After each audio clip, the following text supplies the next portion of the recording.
চোকা লৰা হলে আপোনাৰ এই ছিংগাপুৰত ইয়ট পাৰ্টি কৰি জুবিন দাক হত্যাৰ মুখলৈ ঠেলি দিব পাৰিব নেকি এতিয়া প্ৰতিবাদ কৰিবলৈ আহিব এতিয়া ন্যায়পালিকা গো বেক বুলি আপোনালোকে চিঞৰিব পাৰিব নেকি এছআইটিয়ে সিল কৰা শ্যামকানু মহন্তৰ ঘৰ তলা খুলি তেওঁৰ ঘৈণীয়েকে তাত ৰাতি বসবাস কৰিব পাৰে তাত থাকিব পাৰে শুব পাৰে সেইটো কেনেকুৱা তদন্ত হে আৰু জুবিনদাৰ ক্ষেত্ৰত আসলতে চৰকাৰখনে যি তদন্ত প্ৰক্ৰিয়া চলাইছে এছআইটিৰ জৰিয়তে সেইটোত আমি সন্তুষ্ট নহয় আৰু আপোনালোকে নিশ্চয় লক্ষ্য কৰিছে যে এই তদন্ত প্ৰক্ৰিয়াত এই ছিংগাপুৰত থকা আসাম এছ'চিয়েশ্যনৰ যিবিলাকে আসলতে জুবিনদাক লগত লৈ ইয়ট পাৰ্টি কৰিছিলে তেওঁলোকক কেৱল আপোনাৰ ষ্টেটমেণ্ট লৈ এৰি দিয়া হ'ল গতিকে এই ক্ষেত্ৰত আমি সদায় কৈ আছিলোঁ যে সেই লোকসকল যিহেতু ভাৰতৰ নাগৰিক অসমৰ নাগৰিক যেনেকৈ শ্যামকানু আৰু সিদ্ধাৰ্থ শৰ্মাক গ্ৰেপ্তাৰ কৰা হৈছে সেই লোকসকলক গ্ৰেপ্তাৰ কৰিব লাগে সেই কথাটো কওঁতে মুখ্যমন্ত্ৰীয়ে কৈছে সেই লোকসকল বোলে চোকা চোকা ল'ৰা হ'লে আপোনাৰ এই ছিংগাপুৰত ইয়ট পাৰ্টি কৰি জুবিনদাক হত্যাৰ মুখলৈ ঠেলি দিব পাৰিব নেকি সেই মৌলিক প্ৰশ্নটো আমি মুখ্যমন্ত্ৰীক উত্থাপন কৰিছোঁ আৰু এই মুহূৰ্তত তেওঁ মানে ৰাজ্যৰ মুখ্যমন্ত্ৰী হোৱাৰ পাছত ৰাজপথত অহাৰ যিটো কথা কৈছে আজি আপোনাৰ আমি দেখিছোঁ যে কেবিনেট মন্ত্ৰীবিলাক ৰাজপথলৈ আহিছে জয়ন্ত মল্ল বৰুৱা ৰাজপথলৈ আহিছে পীযুষ হাজৰিকা আহিছে পবিত্ৰ মাৰ্ঘেৰিটাও ৰাজপথলৈ আহিছে মানে চৰকাৰ এখনৰ এই মন্ত্ৰীবিলাকৰ ৰাজপথত অহা কামটো নহয় তেওঁলোকৰ কাম হ'ব লাগে এটা কটকটীয়া চাৰ্জশ্বিট দাখিল কৰা এছআইটিৰ জৰিয়তে পানী নখৰকা তদন্তৰ কথা যে কৈ আছোঁ সেই ব্যৱস্থাপনা চৰকাৰে কৰিব লাগে চৰকাৰে কাৰ বিৰুদ্ধে এতিয়া প্ৰতিবাদ কৰিবলৈ আহিব এতিয়া ন্যায়পালিকা গো বেক বুলি আপোনালোকে চিঞৰিব পাৰিব নেকি প্ৰতিবাদ কাৰ বিৰুদ্ধে হ'ব এতিয়া প্ৰতিবাদ ডেফিনেটলি আসলতে যিবিলাক অভিযুক্ত যিবিলাকে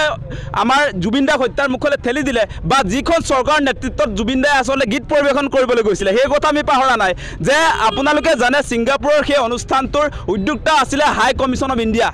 সেই কথা আমি পাহৰি যোৱা নাই গতিকে হাই কমিশ্যন অফ ইণ্ডিয়াই ছিংগাপুৰলৈ আমাৰ প্ৰাণৰ শিল্পী আমাৰ হিয়াৰ স্পন্দন আজি জুবিন দাক তালৈ মাতি নি যে হত্যাৰ মুখলৈ ঠেলি দিলে আৰু ছিংগাপুৰত থকা অৱস্থাত ভাৰত চৰকাৰৰ হাই কমিশ্যনে যে জুবিন দাৰ নিচিনা এগৰাকী ব্যক্তিক এগৰাকী শিল্পীক কোনো ধৰণৰ দায়বদ্ধতা যে নলয় তেওঁ কি খাইছে তেওঁ ক'ত কেনেকৈ আছে সেই কোনো ধৰণৰ খা খবৰ যে নাৰাখিলে যাৰ পৰিণতিত আজি জুবিন দা আমাৰ মাজত নাই সেই কথাবিলাক আমি পাহৰি যোৱা নাই আপোনালোক সকলোৱে জানে যে নৰ্থ ইষ্ট ইণ্ডিয়া ফেষ্টিভেল কেৱল শ্যামকানু মহন্তই পতা নাই সেই অনুষ্ঠানটোৰ পৃষ্ঠপোষক ভাৰত চৰকাৰ সেই অনুষ্ঠানটোৰ পৃষ্ঠপোষক অসম চৰকাৰ গতিকে আমি মনত ৰাখিছোঁ যে আজি গভৰ্ণমেণ্ট গাফিলতিৰ কাৰণে আজি অসম চৰকাৰ মুখ্যমন্ত্ৰী আজি ভাৰত চৰকাৰ হাই কমিশ্যনৰ গাফিলতিৰ কাৰণেহে আজি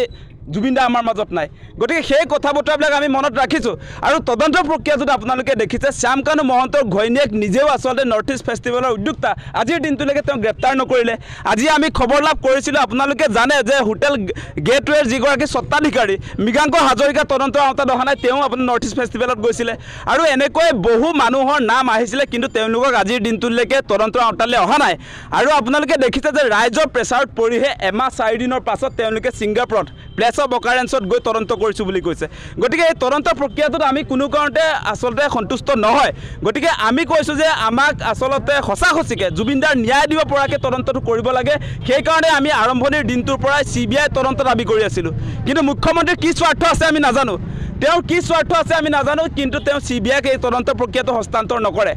গতিকে এই তদন্ত প্ৰক্ৰিয়াটোত আপোনালোকে দেখিছে যে এছআইটিয়ে সিল কৰা শ্যামকানু মহন্তৰ ঘৰ তলা খুলি তেওঁৰ ঘৈণীয়েকে তাত ৰাতি বসবাস কৰিব পাৰে তাত থাকিব পাৰে শুব পাৰে সেইটো কেনেকুৱা তদন্ত সেই কথা আপোনালোকে বিবেচনা কৰি চাওক গতিকে সেইকাৰণে তদন্ত প্ৰক্ৰিয়াটোৰ গাফিলতি যে আমি দেখিছোঁ সেইকাৰণে মুখ্যমন্ত্ৰীয়ে এতিয়া তদন্ত প্ৰক্ৰিয়াটো যে অলপমান আপোনাৰ দুৰ্বল হৈছে বহুত দুৰ্বল হৈছে সেই দুৰ্বলতাৰ কাৰণে নিজে ৰাজপথলৈ আহিম বুলি কৈছে গতিকে তেওঁ ৰাজপথলৈ আহিব পাৰিলেহেঁতেন যদি CBIক তদন্তৰ দায়িত্বটো দিয়া হ'লে এতিয়া তেওঁ নিজৰ বিৰুদ্ধে এতিয়া ৰাজপথলৈ আহিব নেকি তেওঁ সেই কথাটো আমাক বুজাই দিব লাগে প্ৰথমতে যে তেওঁ যে আপোনাৰ নিজে SIT গঠন কৰিব নিজে ৰাজপথলৈ সেই কথা সেইটো কেনেকুৱা কথা ৰাইজক বিপথে পৰিচালিত কৰিবৰ কাৰণে নহয় জানো গতিকে আমি দেখিছোঁ যে এই তেওঁলোকৰ যি ময়ো জুবিন সেইটো কমতি ধৃষ্টতা কৰিছে নেকি প্ৰথমতে আপোনালোকে দেখিছে ময়ো জুবিন বুলি ক'লে কোনোবাই জুবিন গাৰ্গ হৈ যাব পাৰে নেকি প্ৰথমতে ময়ো জুবিন আমিও জুবিন ক'লে তাৰপাছত এতিয়া মই জুবিন অনুৰাগী আমি জুবিন অনুৰাগী বুলি ক'লে ইয়াত অসমত সকলো মানুহে সৰ্বস্তৰ ৰাইজে জুবিনদাৰ ন্যায় বিচাৰিছে কিন্তু কোনেও প্লে কাৰ্ডত মই জুবিন অনুৰাগী বুলি লিখিবলগীয়া হোৱা নাই মানে তেওঁলোকে লিখি লৈছে কিয় কাৰণ তেওঁলোক ভুৱা অনুৰাগী তেওঁলোকে লিখি নল'লে ৰাইজে বিশ্বাস নকৰে সেইকাৰণে আপোনালোকে দেখিছে তেওঁলোকৰ আচল জুবিন অনুৰাগীয়ে হিতাধিকাৰী আঁচনি আপোনাৰ লাখপতি বাইদেউ আৰু অৰুণোদয়ৰ কাৰণেহে আহিছে বুলি কৈছে গতিকে সেই কথা বতৰাবিলাক দেখিছোঁ যে মুখ্যমন্ত্ৰীয়ে তেওঁলোকৰ নেতৃত্বত যিটো আন্দোলন ইতিমধ্যে আৰম্ভ কৰিছে সেয়া হৈছে ভুৱা আন্দোলন সেই কথা আজি প্ৰমাণ হৈছে গতিকে আমাৰ কথা স্পষ্ট এনেকৈ নাটক কৰিলে নহ'ব নাটক আমাক নালাগে উচিত তদন্ত লাগে আৰু জুবিনদাৰ ন্যায় হ'ব লাগে সেই কথাটো আমাৰ কথা মানে চাওক আপোনালোকে এটা কথা চাওক যে জুবিনদাৰ মৃত্যুৰ পাছত এয়াৰপৰ্টত 10 লাখ মানুহ সমবেত হৈছিলে আমাৰ এই কাহিলীপাৰাৰ ঘৰটো 10 লাখ মানুহ সমবেত হৈছিলে আজি আপোনালোকে নিশ্চয় লক্ষ্য কৰিছিলে যে সৰু সজাইত প্ৰায় 15-20 লাখ মানুহ সমবেত হৈছিলে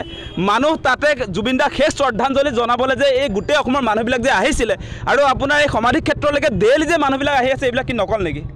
সেই মানুহবিলাক কেনেকৈ নকল সেই উত্তৰটো মুখ্যমন্ত্ৰীয়ে দিব লাগে আৰু এই বিজেপিৰ পতাকাখন হাতত ল'লেহে আচল অনুৰাগী হ'ব নেকি জুবিনদাৰ মানে বিজেপিৰ পতাকাটোহে প্ৰমাণ কৰিব মই জুবিনদাৰ আচল অনুৰাগী হয় নে নহয় মানে সেই কথা আসলতে অসমবাসী ৰাইজৰ ওপৰত তেওঁলোকে যি ধৰণৰ এই কথাটো কৈছে নহয় সেইটো অত্যন্ত দুৰ্ভাগ্যজনক আৰু তেওঁলোকে ইতিমধ্যে আপোনালোকে দেখিছে সেই কাৰণে আজি আপোনাৰ তেওঁলোকে যে নাটক কৰিবলৈ ৰাজপথলৈ আহিছে সেই কথা তাত উপস্থিত থকা প্ৰতিবাদ কৰিবলৈ অহা আমাৰ যিবিলাক মহিলা মানুহ তেওঁলোকেও কৈছে তেওঁলোকো অসন্তুষ্ট আজি যে তেওঁলোকে আমাক ব্লেকমেইল কৰি আনিছে বুলি কৈছে অৰুণোদয় মিটিং বুলি আপোনাৰ জুবিনদাৰ আচল অনুৰাগী বুলি শ্লোগান দিবলৈ দিছে তাতকৈ দুৰ্ভাগ্যজনক কথা তাতকৈ অন্যায় কথা হ'ব পাৰে নেকি জুবিনদাৰ ক্ষেত্ৰত জুবিনদা অসমৰ সকলোৰে ইয়াত আছে ইয়াত কলিজাত আছে গতিকে জুবিনদাৰ ক্ষেত্ৰত এনেকৈ নাটক কৰিলে সেই নাটক উফৰি যাব জুবিনদা পলিটিক্সৰ ঊৰ্ধত জুবিনদাক লৈ কোনোবাই যদি ৰাজনৈতিক